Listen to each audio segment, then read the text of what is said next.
Wapre François-Xavier. Nous avons un salarié, donc nous sommes 2 UTH, moi et mon salarié. La structure, aujourd'hui, il y a 95 hectares, 1 100 000. Tout le quota est produit. Il y a des robots installés depuis 1 an et demi, de 2 Lely à 5, pour produire les 1 100 000. Nous avons 102 vaches effectifs total, donc plus 80 génisses à côté. Donc là, aujourd'hui, en production, nous tournons souvent à 87-88 vaches en lactation.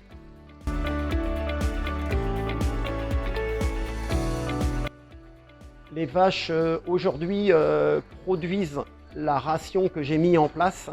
Je ne cherche pas à faire beaucoup de lait.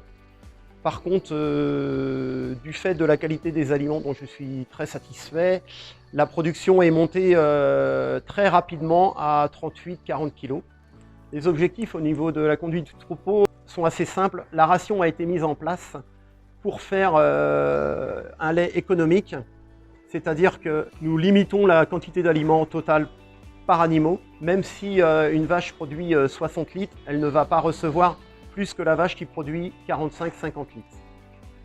Je ne veux pas déraper en quantité d'aliments de production et la ration de base reste toujours la même toute l'année, sauf à la mise à l'herbe où elles ont du verre à la place de l'ensilage d'herbe.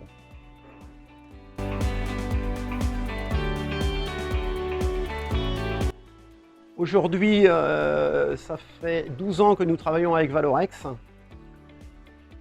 Avant, j'avais un système assez herbagé avec des vaches qui consommaient maïs durant l'hiver et beaucoup d'herbes l'été. Par contre, les résultats économiques étaient bons, mais le résultat en tant qu'éleveur ne me satisfaisait pas au niveau de l'état des vaches, des taux à la laiterie. Et les vaches avaient une mauvaise reproduction également du fait de mon système qui était intensif sur la vache mais très dur sur la vache. Voilà. Et donc Valorex, par les aliments extrudés, la réponse a été rapide. Je trouve que les vaches ont pris de l'état, de la retenue en première IA par exemple. Donc la repro pour moi c'est une des réussites de l'exploitation. Une bonne repro ça donne plus de lait. Ça donne de la sérénité pour l'éleveur, moins de passage de l'inséminateur également. Et les vaches, pour moi, sont plus efficaces en début de lactation qu'en fin de lactation.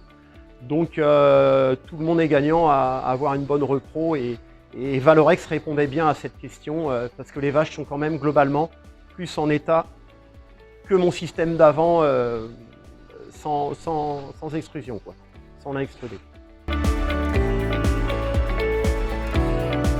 La lauge, donc il y a 1 kg de colza mine ou colza brut, suivant le prix d'opportunité que je prends chez Valorex. Et sinon, donc, avec ce kilo à lauge, toute l'année, même à la mise à l'herbe, il y a toujours 1 kg à lauge. Et à côté, au robot, ça va de 2,7 kg à 2,8 kg de colza lin.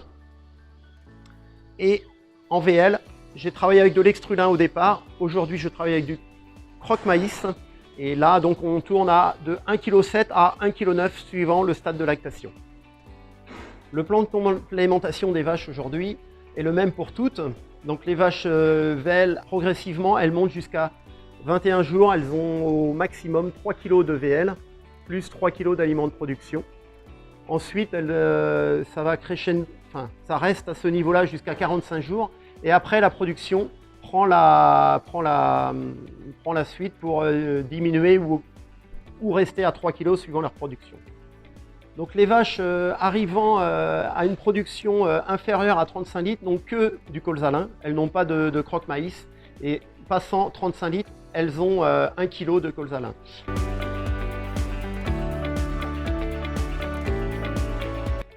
Aujourd'hui j'utilise Tradilin vraiment pour l'état de mes vaches et pour la repro. Et également, malgré tout, pour la production ramenée au kilo consommé, qui est pour moi très intéressante. Donc mon objectif, c'est la repro et la maîtrise du coût de concentré ou du coût alimentaire global. Parce que l'un ne va pas sans l'autre. Donc mettre de l'aliment de haut de gamme me permet quand même d'avoir des vaches qui restent en état, une bonne reproduction.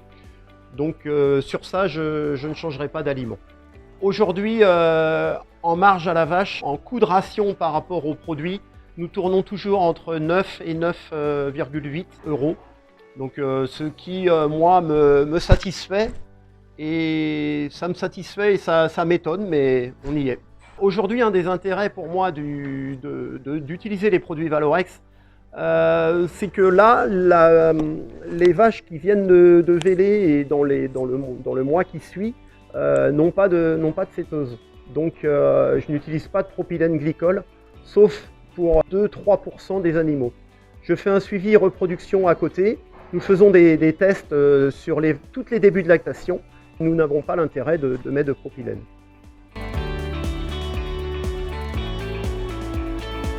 Donc là, moi, ce qui m'intéresse pour la finalité d'utiliser Tradilin, quelque part, c'est mon portefeuille.